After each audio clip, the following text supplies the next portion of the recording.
அண்ணா திராவிட முன்னேற்ற கழகத்திலே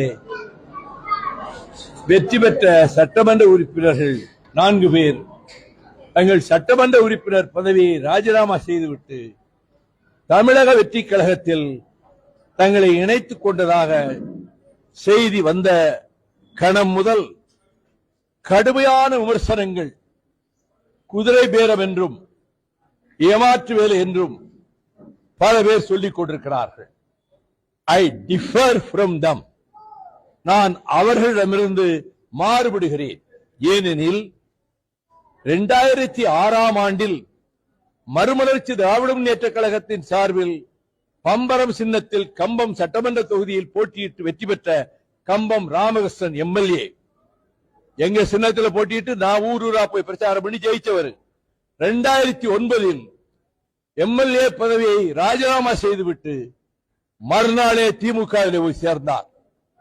அதற்கு பிறகு நடைபெற்ற இடைத்தேர்தலில் அவர் திமுகவின் சின்னத்தில் போட்டியிட்டு திமுக சட்டமன்ற உறுப்பினரானார். அதே போல அனிதா ராதாகிருஷ்ணன் அண்ணா திராவிட முன்னேற்ற கழகத்தில் அமைச்சராக இருந்தவர்.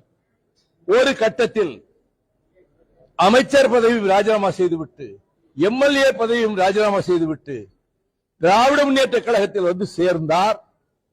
அதே தொகுதியில் திருச்செந்தூர் தொகுதி இடைத்தேர்தலில் திமுக வேட்பாளராக போட்டியிட்டு ஜெயித்து திமுக உறுப்பினரானார்.